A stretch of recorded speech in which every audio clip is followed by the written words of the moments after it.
Stop saying you don't have time for something. Just simply say you don't care. All right, 1, 2, 3, and.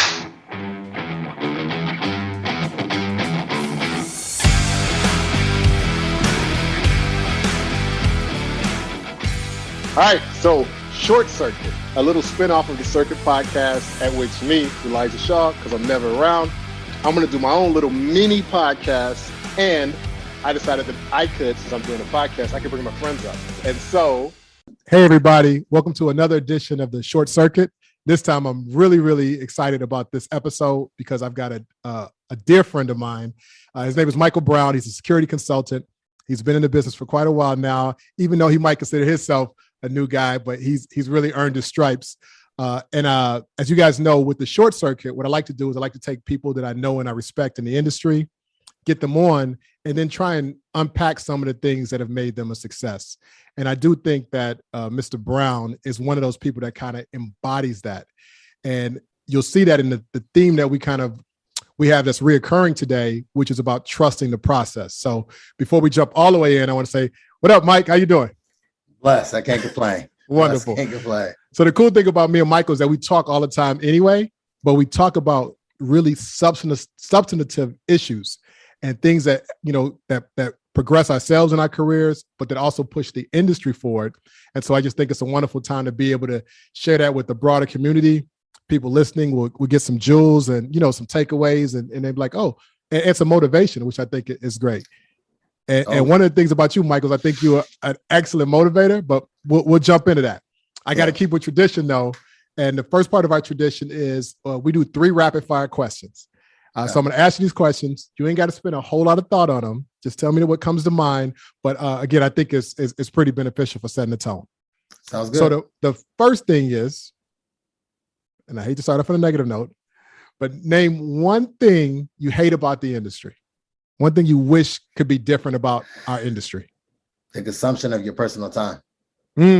Okay. And we dive into that later. So that's a really good one. Okay. That lack of personal time or how it draws from that. Yes. I can relate. Now, switching gears, name one thing that you love about our industry.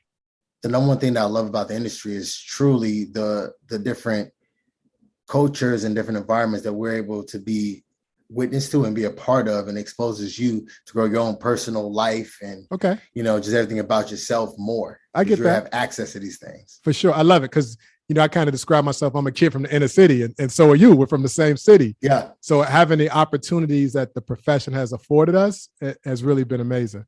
Totally. So you can relate to that. I get it. Totally. Okay. So now this one here, a little bit different. Okay. So name one person, living or dead, that you would like to or would have liked to have performed protective services for. Oh, easy. Anthony Bourdain. Okay, that's an interesting one. All right, okay. I mean, we've had a wide range of people who've given us different ones. I mean, all over the place. But okay, all right, we're gonna have to unpack that later, man. We'll have to talk about that one day. Definitely. All right, guys. But let's dig in here. And Mike, when I was putting the notes together for the show, one of the things I talked about was I really wanted to get you on and talk about that whole formula of trust in the process. And one of the things I want to start at the end really quick. You've had a lot of success in your career. Are you where you want to be right now? No, I still describe it still 50%. Okay. Still 50% just in.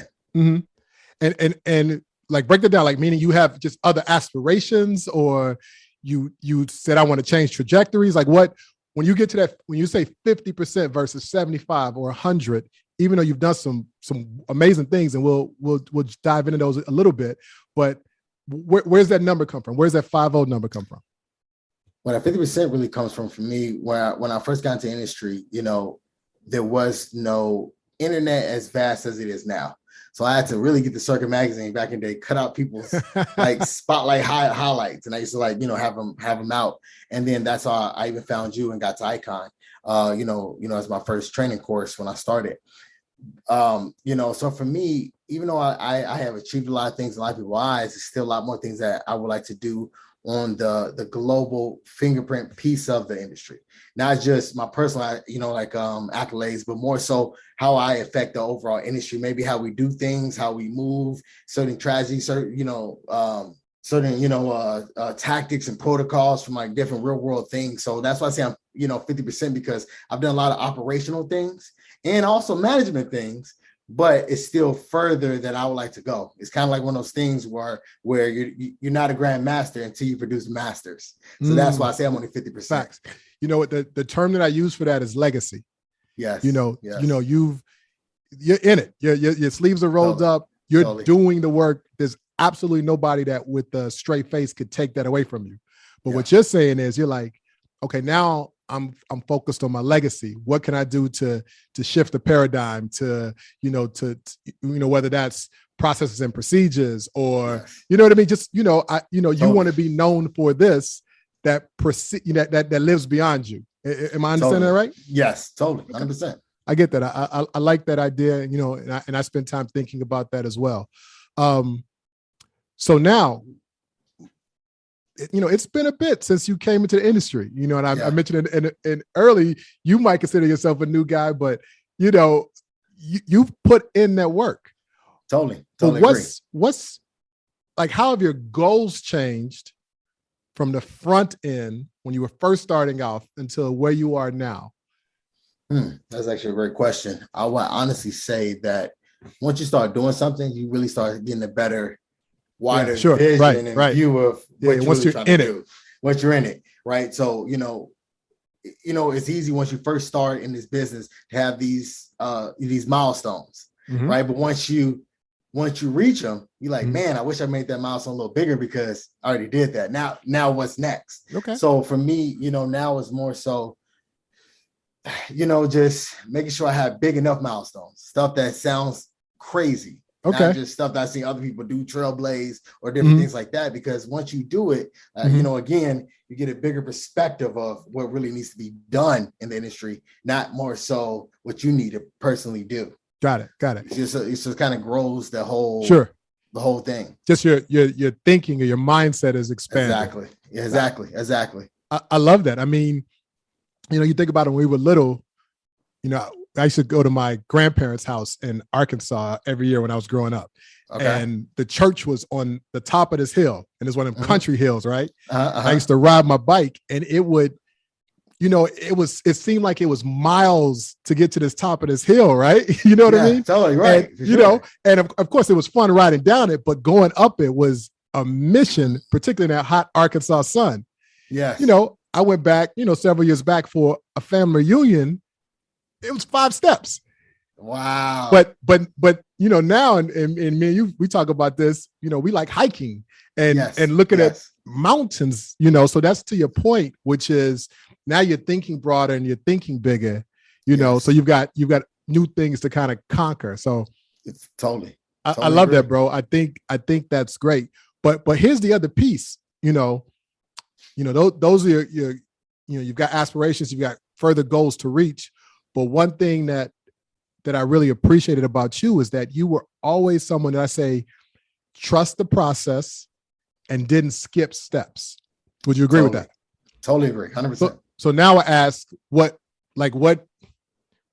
is that? You know what I mean? Like what made you say, okay, there might be some shortcuts I could take, but if there's a blueprint, all right, great. If there's, you know what I mean? Like what, why you? I guess because people have to ask that question, and I do want to be candid. Some people might look at your success and go, "Why him and not me?"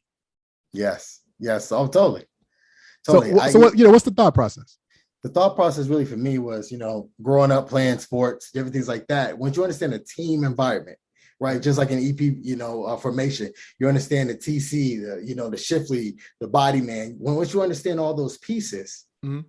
You have to play each role, right? So sometimes you got to play the TC. Sometimes you have to play the advanced guy. So, one of the things I've always appreciated about you is that, I feel like you're a believer of trusting the process and not skipping steps.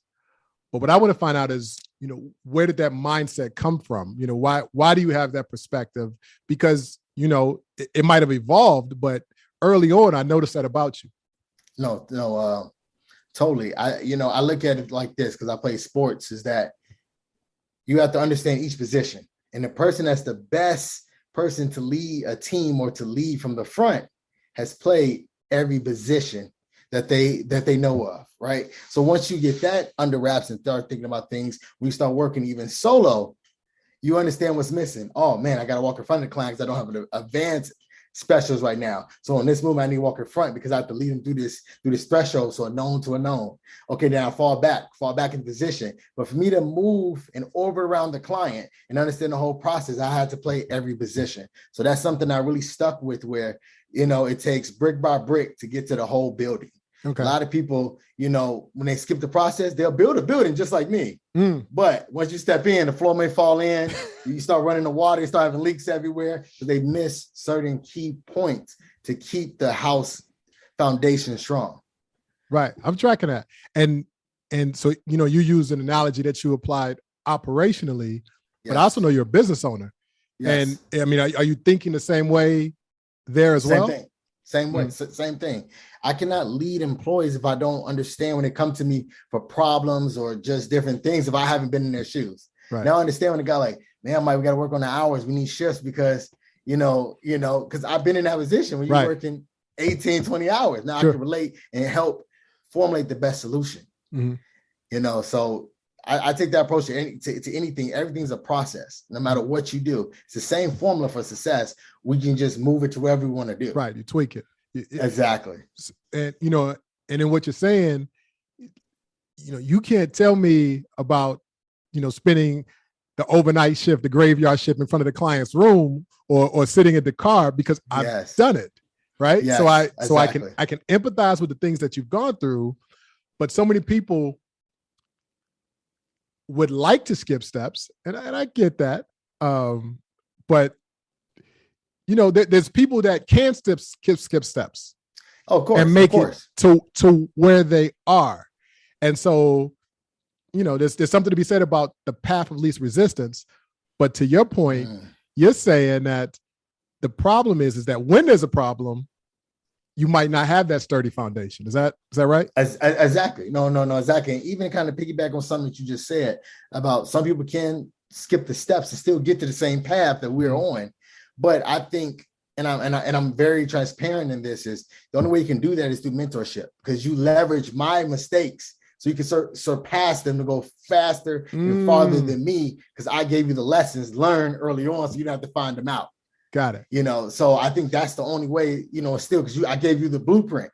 That's the only way I can start stamping these buildings and just make them left and right. Right. But if you don't have that blueprint, if you think you can figure something out on your own, you're skipping the steps. Sure. You're not going to know until it's too late. So you're saying, you're saying you don't need to reinvent the wheel. You're saying if someone before you has the blueprint, just take the time and, absorb that. It'll save you some hours and some stress, right? Exactly. No, totally agree. And I honestly, and I say this in even every article that I wrote, I give homage to, the guys who went before me, my mentors and everything like that, because their knowledge in certain situations throughout my career, I wouldn't have been with my particular client for 8 years. Sure. From little boat to being the big boat. You'll miss a lot of stuff in between. And a lot of people, when they were clients, when they're not as rich or not as famous, or the business just start growing, they end up getting fired because they can't keep up with the growth, because they don't have what it takes to stay on board. That foundation you were talking about. Exactly. I get that. But even as I listen to you say this, and you have somebody who'll go, oh man, I could do that same thing. And, it's nothing. I've worked with somebody for 12 years and, and all I had to do was this.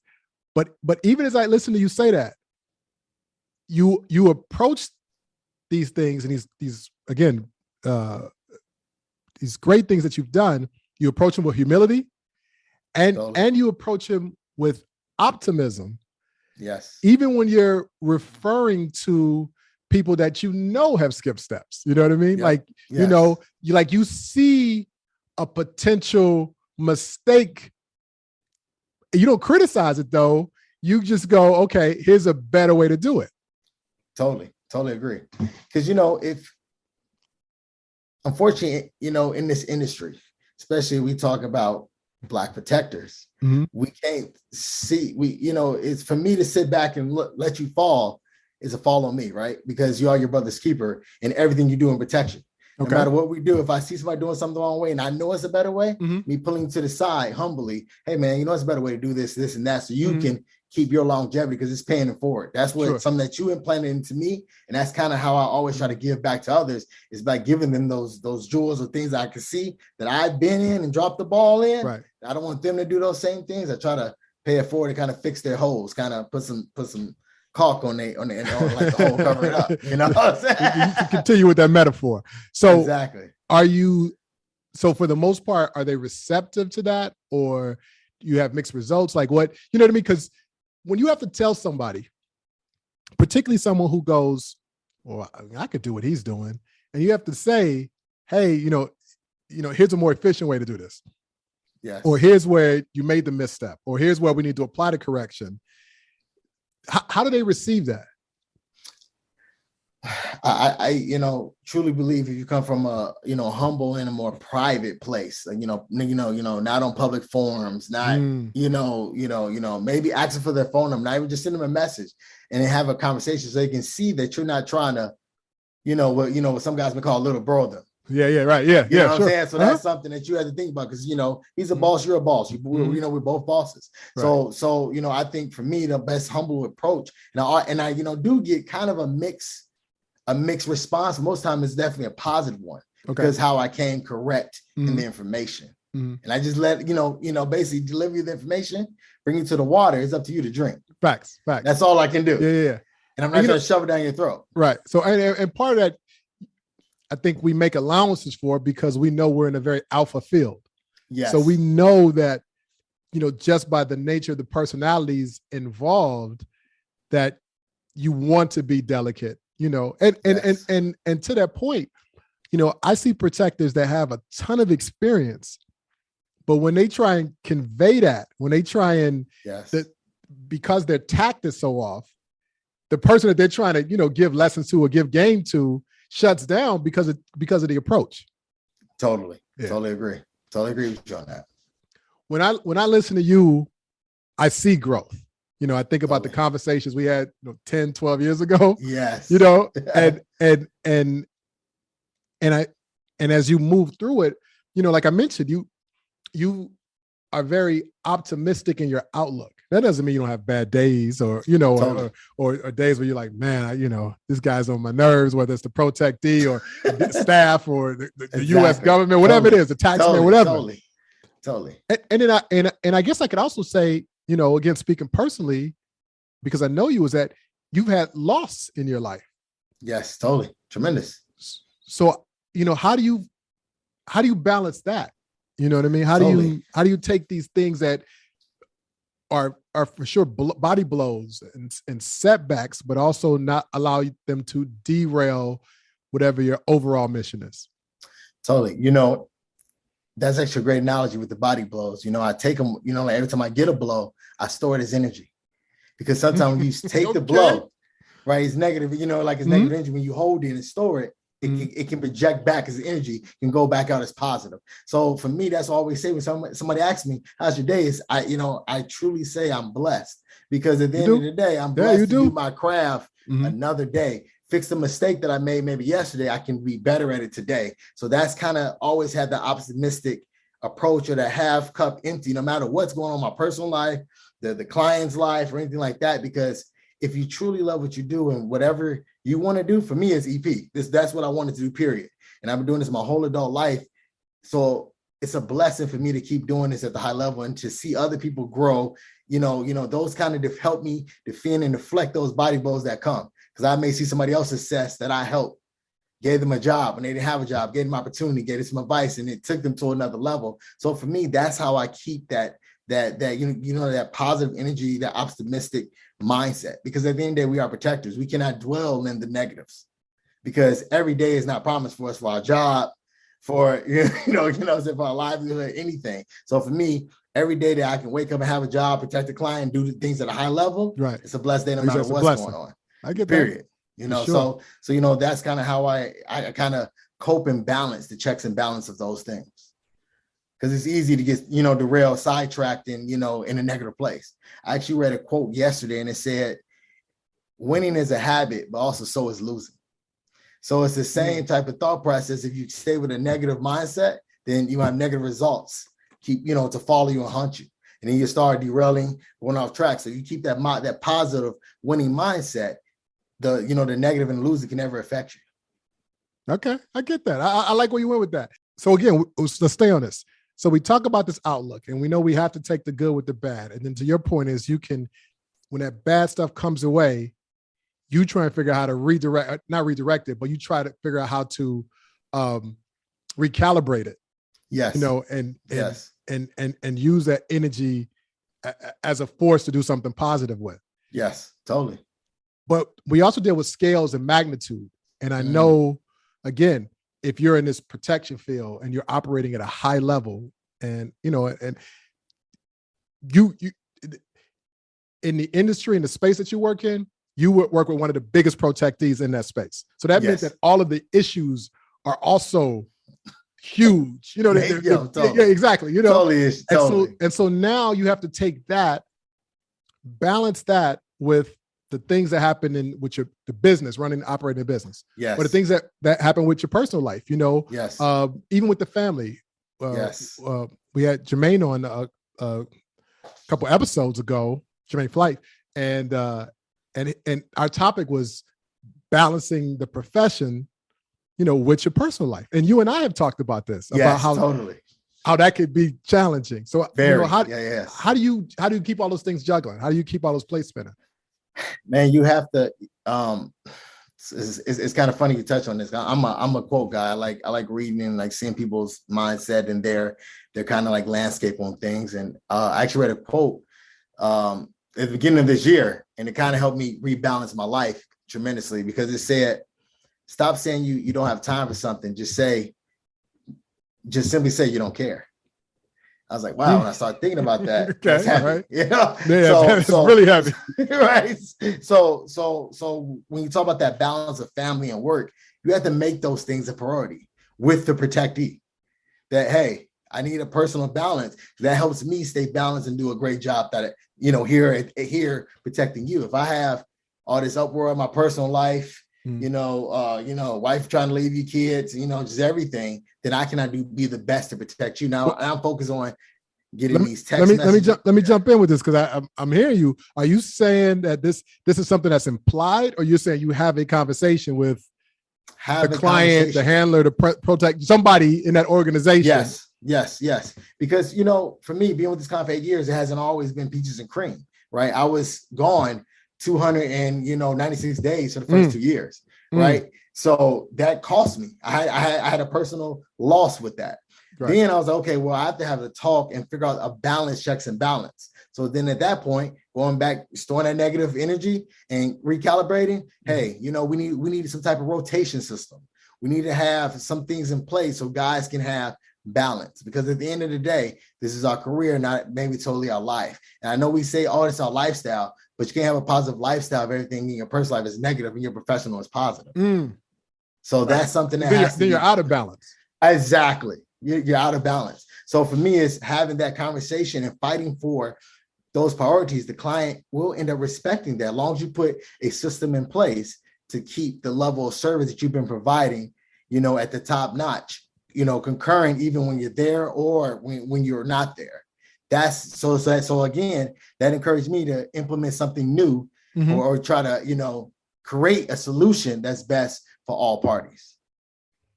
Yo, I think all of the things that you're talking about, like, they resonate. Yes. Because that's what I mean in terms of not skipping steps. Because when you take this journey, you see along the way, you see like all of these, you know what I mean? You encounter these things. Yes. And then to your point a little bit earlier, you said that, yeah, it's possible to, you know, jump over some things, but you jump over those things by getting that information, those lessons from somebody else who did that. You know what I mean? And I almost got to say, you don't even jump over them. Somebody pulls you over them. You know what I mean? Yes. Because they made those mistakes, you know? I like that. Yeah. They paid the cost. So you ain't got to pay that toll. Right. You know, so that's something to think about. Wow. That's heavy. I love where you went with it. I think it's a benefit to the people who, are considering getting into business. Yes.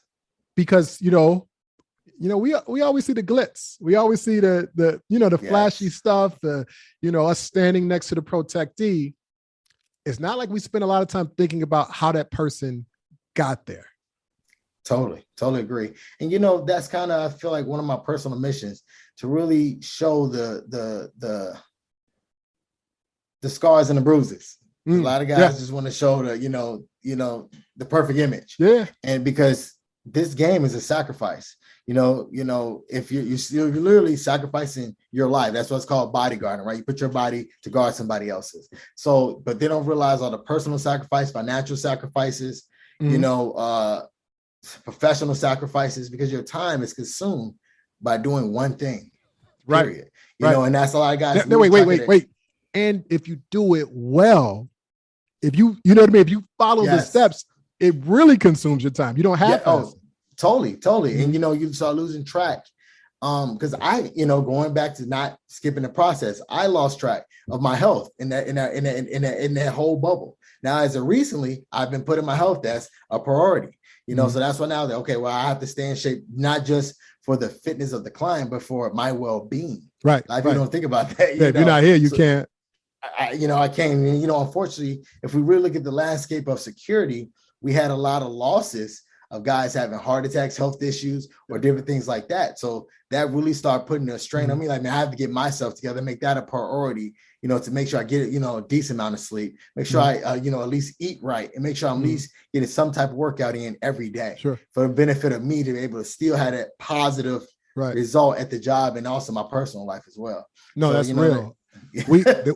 I actually saw that that we lost another protector in the industry just yesterday, I think it was. Yes. And I don't know I don't know what the cause of death was.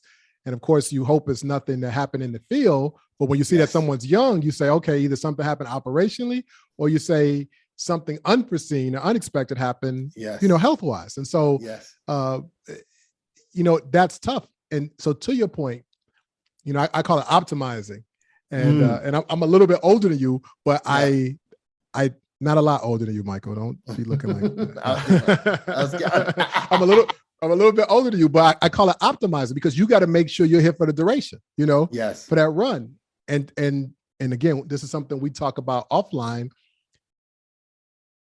You work at a high level, but you also want to spend that quality time with your family.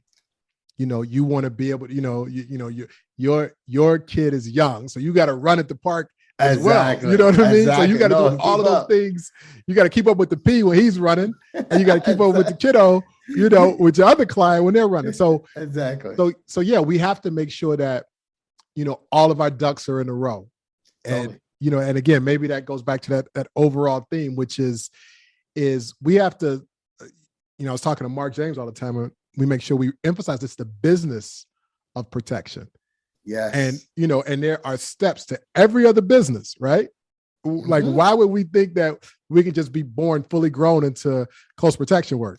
Yes. That's a great point. And I can say in my career, I learned the operational security business, but also the actual true business of security are two different things. You being the guy that I hired to do the job, and you being the guy to manage the contract, are two different worlds. That's but until you get to that seat, you don't realize that. Yeah, you don't see it. Skipping that process, but I had to be the worker on the ground so I can know what I'm really managing. And it goes back to kind of like what you said with Mark. Mark had these conversations, you having those informative conversations with the protectee and the client. So they can understand, hey, I understand you like Michael Brown, but he cannot work all day because it's going to be a fault. It's going to be some failure. Either he fall asleep behind the wheel, he crashed, and we have a tragedy happen with the protectee, or he's not alerted enough at the studio. Now they hop in the fence and something's going on. He missed something. So those are the two different things when you miss when you're not skipping the process. You learn to have those meaningful conversations. Some guys like to just sit back. Oh, well, I got the contract, so I'm just not gonna say nothing. Whatever they tell me, I do it. But you have to inform them because they don't know. Well, think about this. Just listen to what you're saying. When we're early in the profession, we just want to get the job, and if we're lucky enough, and I'm saying luck with air quotes, but when we're lucky enough to get it with that client, we're like, oh, this is the one. We's like, oh, I'm gonna work all the time. You know what I mean? He calls me, I'm gonna be there. Yes. But when you've done that, you start realizing how detrimental or how even the sharpest blade can dull. Because we haven't had a chance to recharge our batteries. We haven't had a chance to not only deal with the physical but also the mental stresses that kind of come with that. Yes. And then that ends up having an adverse effect on our job performance. Yes. No. You kind of hit on the head. There's nothing else to even add to that, really, because I actually remember with this client early on, I love getting the calls. Oh, man, he's calling me, I provide everything he needs.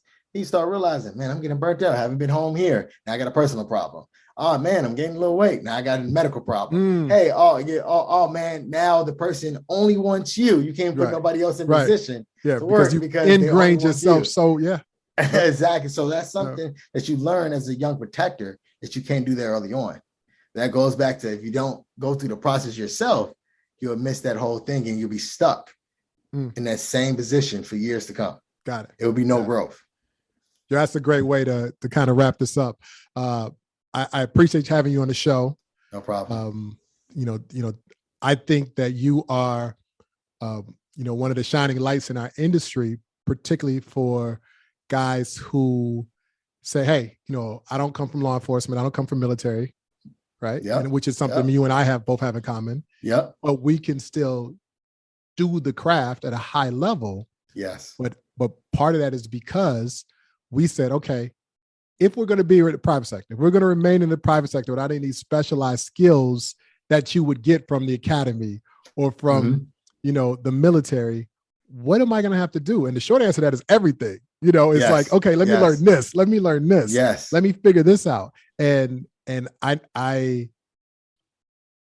went through that, and I've watched you go through that, which is when other guys are sleeping, or, when other guys are having fun or hanging out, you are taking a training course.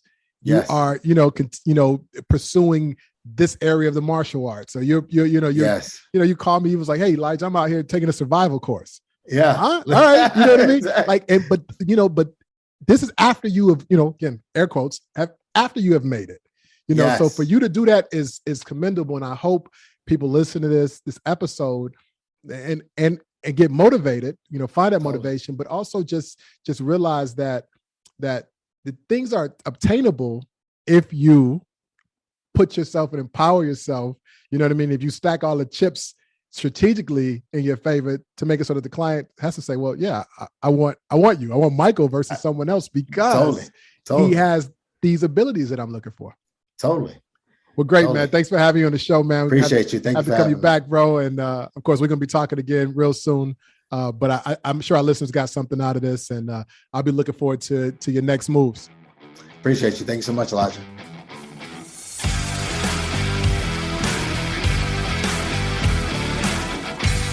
You have been listening to the Circuit Magazine podcast. Be sure to subscribe and be sure to not miss an episode.